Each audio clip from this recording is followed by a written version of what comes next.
What's up, football heads? Welcome back to that show. As always, I'm your host, Kyle McQueen.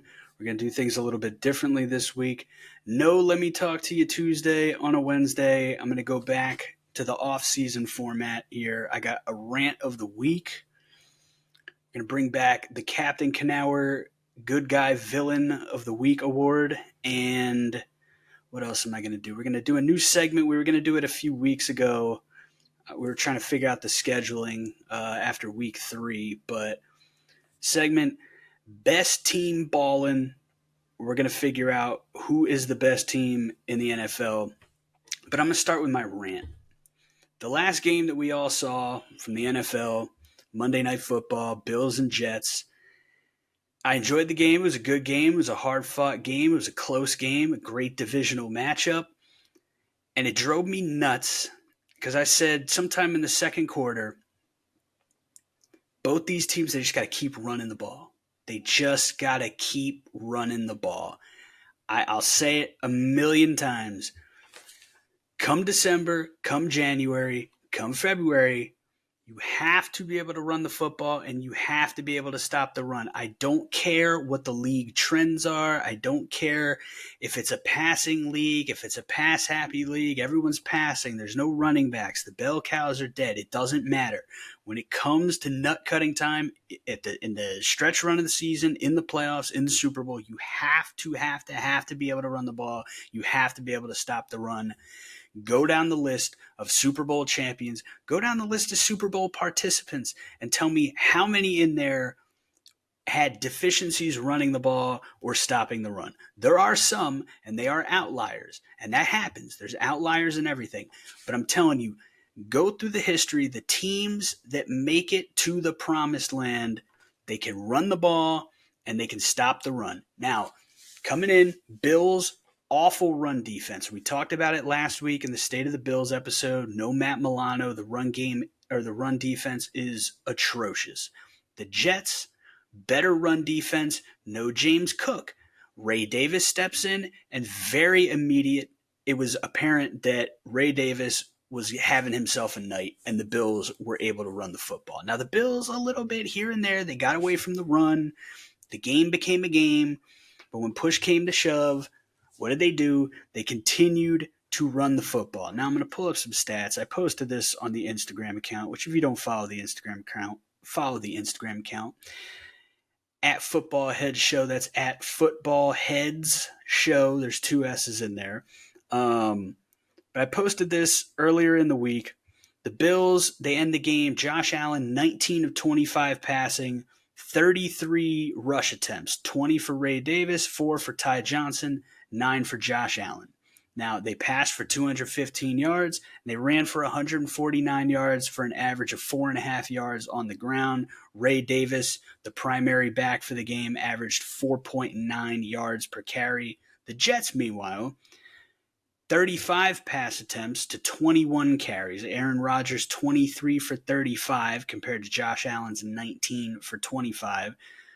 272 yards passing, so good there. 8.4 yards per attempt to Josh Allen's 8.6, about the same. Both threw 2 touchdowns. But the 21 rushes, 18 for Breece Hall, just 3 for Braylon Allen. And you look at Breece Hall, averaged 6.3 yards a carry. Now, he did have a 42-yard rush, so you got to factor that in there. But he ran 18 times for 113 yards. But they threw the ball 35 times to 21 carries. And the Bills, 25 passes to 33 carries. What happens in the end? The Bills, they come out on top. Now, we can argue left and right about what the various reasons for why the Bills pulled that game out. But I'm telling you, they maintained control when they needed to maintain control because they continued to pound the rock when they saw that it was successful. Ray Davis had a great game, and they kept pounding him. Rookie, not the starter, but he was balling, so they gave him the rock, and they said, Ray Davis, keep doing what you're doing. Whereas Breece Hall continued to be successful the entire game, but there would be these particular spots where they would pass, nothing good happens. 2nd and goal from the 7-yard line, what do? You should run the ball because you're here. You're the Jets. You're averaging 5.8 yards a carry as a team. Breece Hall averaging 6.3 yards a carry. Now it's the goal line. They can stack it up a little bit, but let's knock 2 yards off. Let's say he gains 4 yards. Now what is it? Now it's 3rd and goal from the 3. Now you could run or you could pass. But they decide to pass. And then they end up in 3rd and goal from the 7. And then there's a penalty. And then they get knocked back. I'm telling you, run the ball. When you are having success running the ball, run the ball. In all caps, run the ball. That's all you got to do. Just keep running it.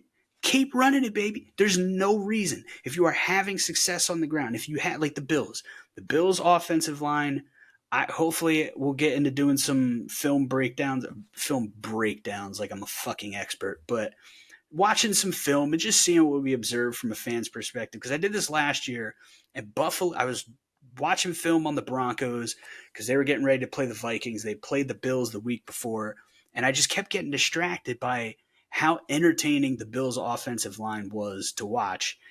And if you have that capacity, keep doing it. The Bills kept doing it. You got Josh Allen, nuclear weapon, top 4 quarterback in the league at any given moment, sometimes top 2, sometimes top 3, sometimes top 4, however you want to slice it. He is in the upper crust of the quarterbacks. He is a superpower. He is a nuclear weapon of mass destruction.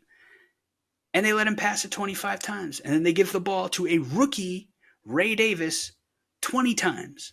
And they run the ball 33 times. Now, 9 of those are Josh Allen. That's part of him being a nuclear weapon. But they saw Ray Davis was doing what he was doing.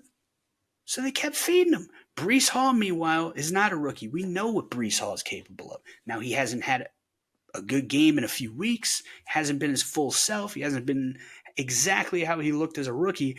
But he was balling from the get-go. He was balling. And I know because I put some money on him. I had money on him for the over 58.5 yards, over 70 yards, over 100 yards. And he hit all those.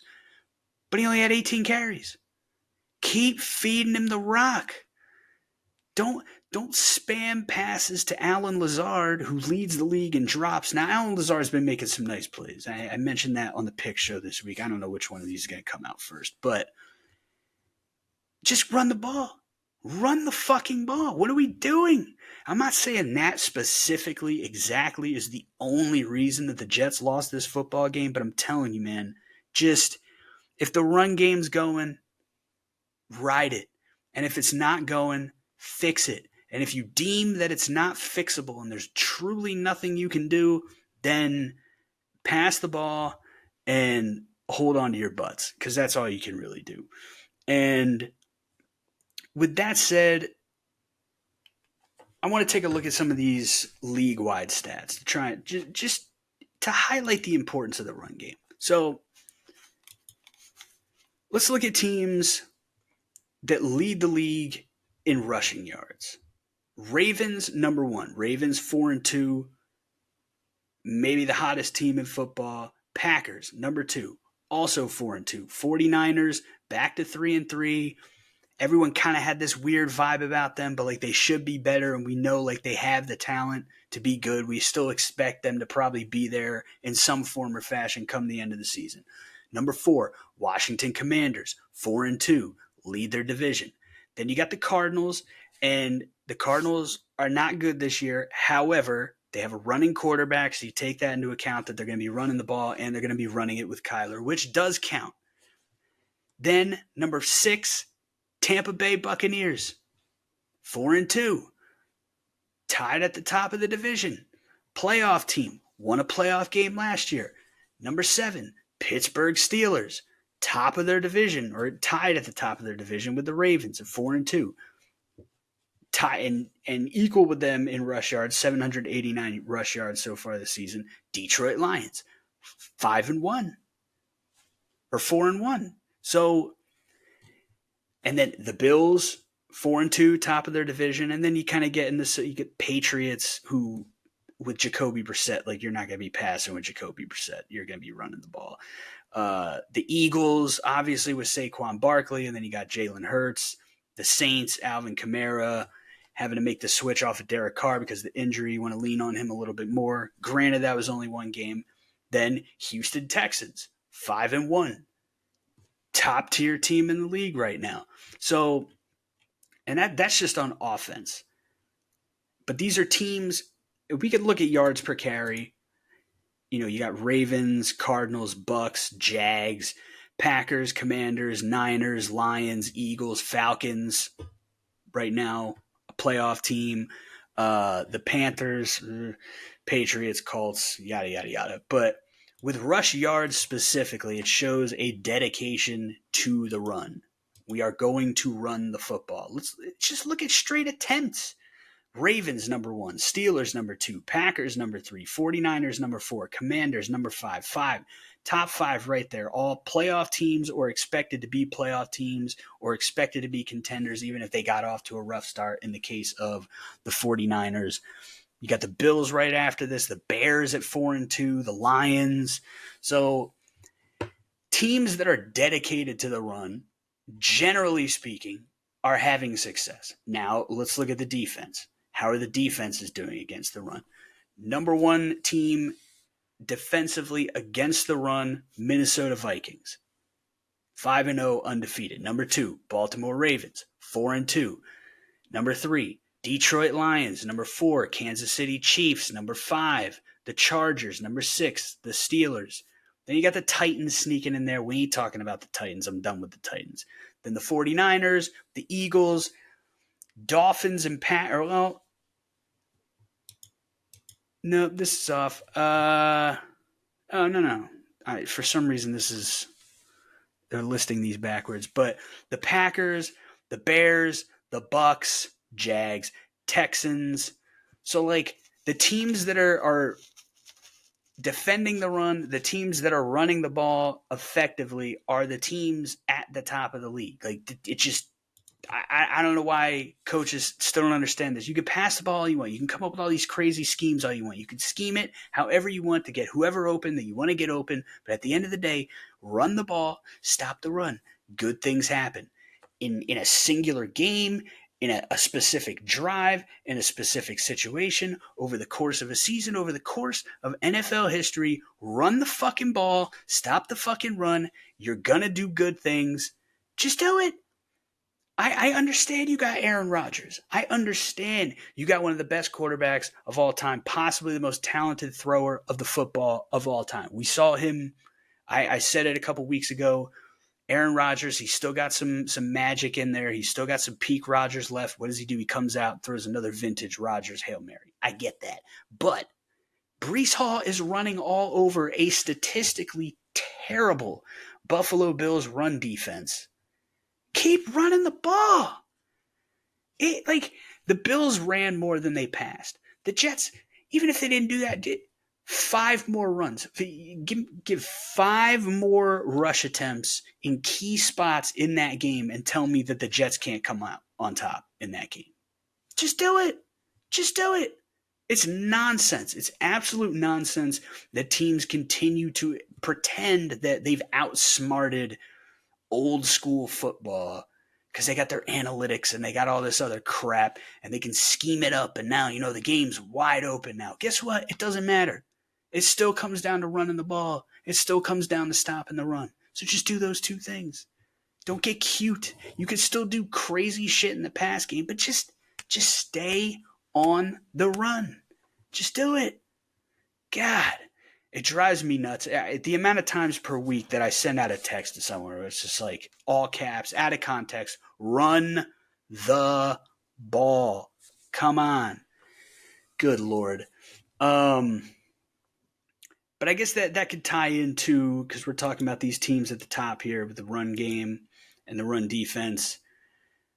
Best Team Ballin. Now, we wanted to do an episode a few weeks ago when, if my camera would stop racking focus, would be quite lovely. For the audio listeners, you are missing nothing but technical difficulties. It's been a day of technical difficulties. Life is lifing incredibly hard right now. I'm hanging on by a thread, folks. But here, that should work, even though now I'm incredibly blown out. Whatever.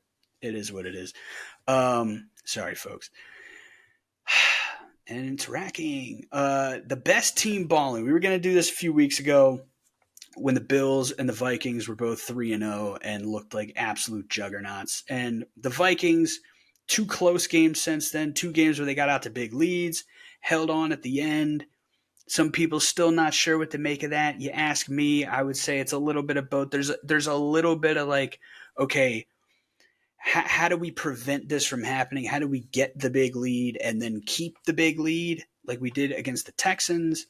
But at the same time, it's like you're up 28-0 on the Packers. You're up 17-0 on the Jets with their defense. Like, you're finding ways to win. You're pulling it out in the end. The defense is playing tough, playing hard the entire time. I'm not too worried about it, but it's a fair conversation. The Bills have a couple down weeks. They get back in the win column, beating the Jets on Monday night. So they've kind of taken themselves out of the conversation of like the true best team balling conversation. And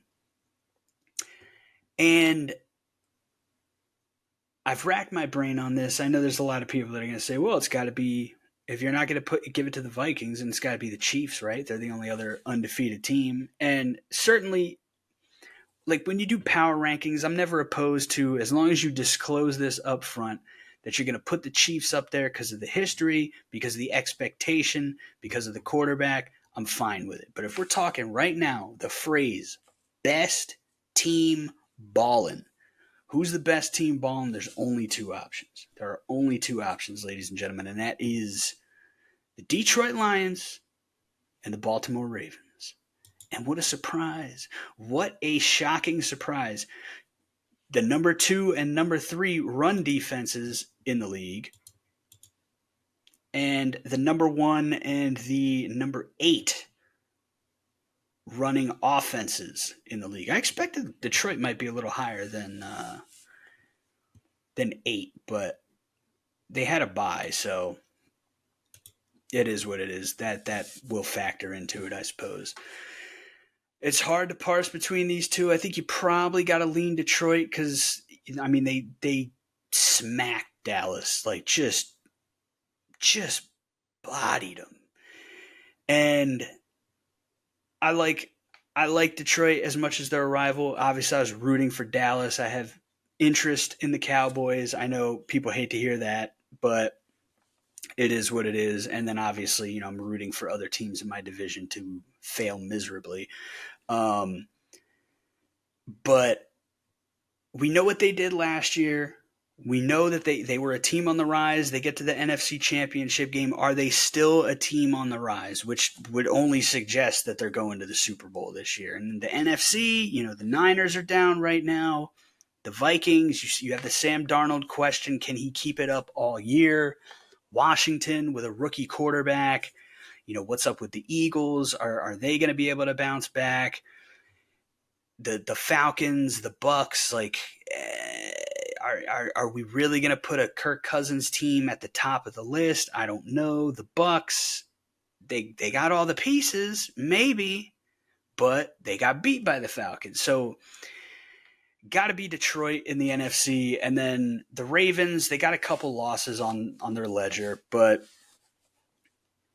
I mean, just watch them play, dude. Watch what Derrick Henry's doing. Watch what Lamar's doing. The defense, the big question to me with Baltimore, because it didn't really become an issue last week, but it flirted with the potential to become an issue last week. Their propensity to fall apart in the fourth quarter. Like that's really the only question right now for me with the Ravens in terms of their long-term potential is, can they just not collapse in the fourth quarter? Because I still believe Lamar is going to get it done. So he's just too talented, too great to not get it done. So I don't believe he's got that gene in him that says, he's going to get to the big game and just fail every single time. But I'm going to have to give the nod here to Detroit just because they don't really have that big pockmark on their ledger the way Baltimore does. Now, Baltimore, 4 straight wins the 0-2 start is well in the rearview mirror. But you also don't have that question about Detroit of, oh, are they going to fall apart? Like, you never feel like Detroit's going to fall apart. The only real question with Detroit, I talked about this in the pick show, is if you could get heat on Jared Goff from jump and get him out of a rhythm to start the game and get after him consistently, you could beat Detroit. Like, Detroit is a beatable team. There's a blueprint there to beat Detroit, but they also have one of the best offensive lines in football, so it's much easier said than done. Like, they've done an excellent job of constructing a team that you identify, and I guess they kind of constructed it before this even became the blueprint to beat them, so give them credit for that. But your biggest potential weakness, with all due respect to Jared Goff, who is a fantastic quarterback. I've been a Goff fan. I wasn't a Goff fan, and then everyone hated on Goff, and I was like, I don't know if he deserves this much hate. And then they just cast him out, and it's like, did this guy not quarterback a team to a Super Bowl? Like, I'm not saying he's a top 5 guy, but like, we're just throwing him out with the trash like it's nothing. Like, it was kind of the same with Baker Mayfield. He didn't take his team to the Super Bowl, but like, he took the Browns to the playoffs and won a playoff game in Pittsburgh. And then they just cast him off, and we're all just going to pretend that Baker Mayfield sucks. Like, I don't buy it. So I never bought that Jared Goff sucks. And he's in the right environment with the right coaching, the right team. Like, this is the right – for a California kid who went to Cal and then went to Los Angeles, somehow being in Detroit is the right spot for him because it brought something out of him that the California vibe, the California environment is never going to bring out of you. Like, the LA fans are not going to be on your ass. Like, if you're – some people need the Philadelphia crowd to get the best out of them. And if they played in Los Angeles, they ain't getting that. And there's just certain things you're not going to get in California that I feel like it brought out another layer of toughness and mental toughness in Jared Goff to be in Detroit in that environment. But having a coach that believes in him and is they're tough, but he still like wraps his arm around Goff, and the team wraps their arms around Goff, and it's like, you're our guy. We believe in you. We know what you're capable of. So like the mental side of things, I don't really worry about Goff. It's just if you get heat on him and get him out of that rhythm, you could say this about most quarterbacks, but Goff, the stats are pretty clear on this.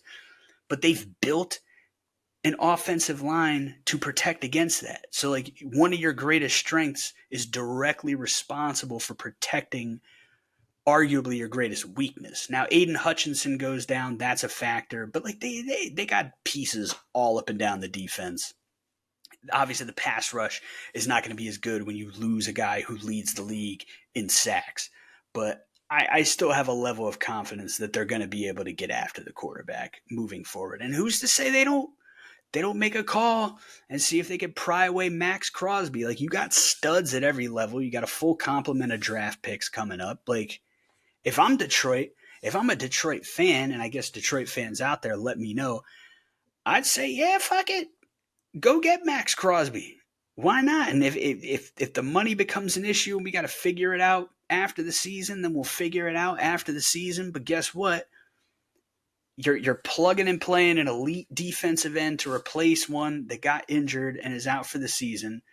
You're a team that, as I'm declaring right now, is the best team balling. Like, you're in the driver's seat to go win a Super Bowl for the Detroit Football Lions. Like, if there's a chance you could get on the phone and say, hey, you want to give up Max Crosby? And you give him some picks and you get Max Crosby, do it.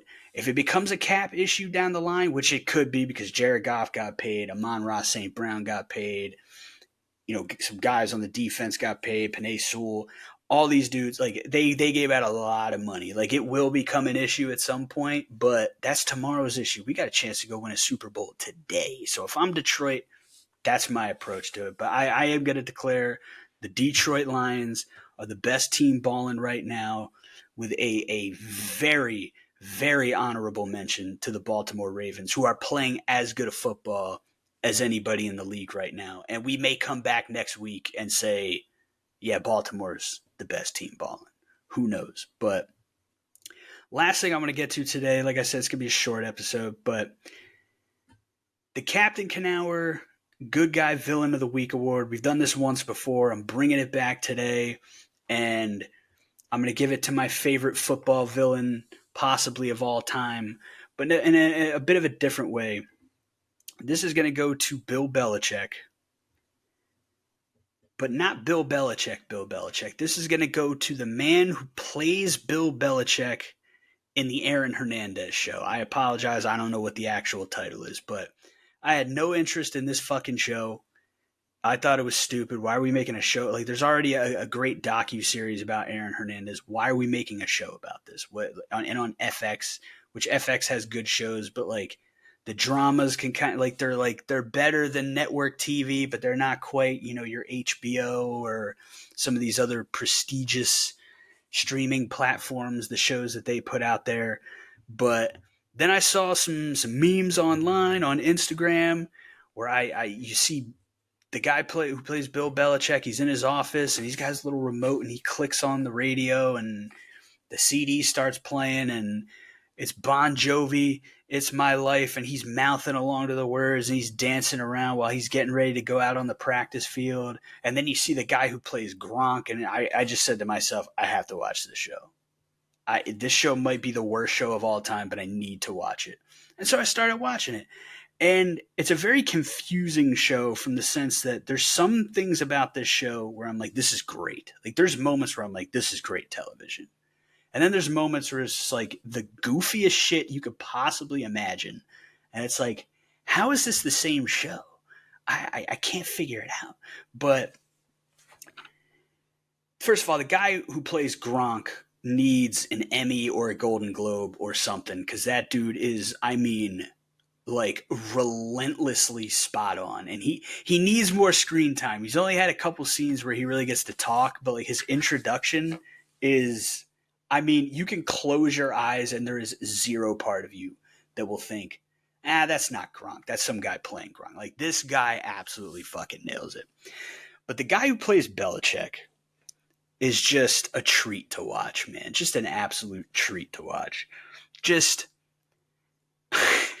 he captures the spirit of Bill Belichick so well. Just the way he wears the pants, the way he wears the cutoff hoodie, the way he chews his gum, the introduction to the character is a shot. It's an over-the-shoulder shot from behind. They're in the draft room trying to figure out who to draft, and they're throwing out all these names, and he's got his arms behind his head, and so you just kind of like see the back of his arm and a little bit of the side of his face, and you just hear him say, "What about the kid from Florida?"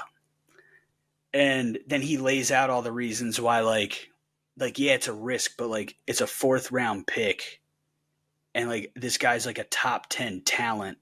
The risk reward here is insane. It's insanely in favor of the reward. So like, let's take this guy. But whoever this actor is, absolutely tremendous job. He puts a smile on my face every time he's on screen. And I feel like he does it in a way where you see the toughness of Bill Belichick. You see the Bill Belichick that Bill Belichick has always wanted us to see, but you get a little sense of the warmth to him. You get a little sense of the human behind Bill Belichick. And I've long been a Bill Belichick, just like I will pump that dude's tires until the end of time. Just as a coach, none better. As an entertaining character on my television screen, top notch.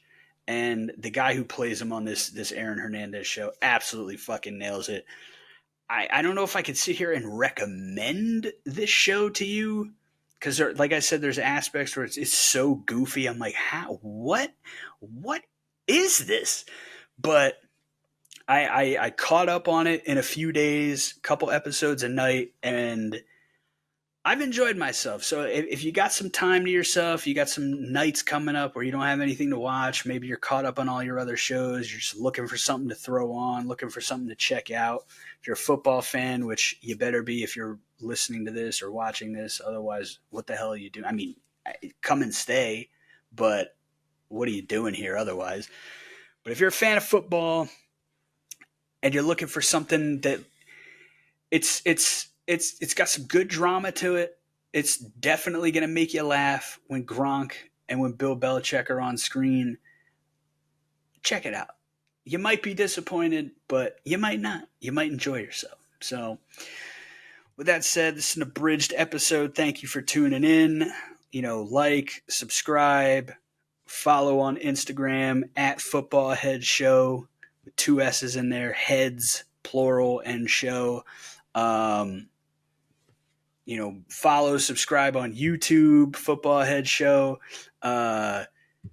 Spotify, Apple Podcast. Do the whole deal. Tell your friends. Please engage. I want to hear from the fans of whatever team you're a fan of. What am I fucking up? What are we fucking up? What points are we not talking about that you think we should be talking about? What are we missing on your team that you guys know, but nobody outside that realm of that team is talking about? Nobody outside the team knows what's going on. What do you guys see that we don't see on the outside looking in? So like, comment, subscribe, do all that fun stuff, tell your friends, and until next time, take it easy, football heads. Move it, football head!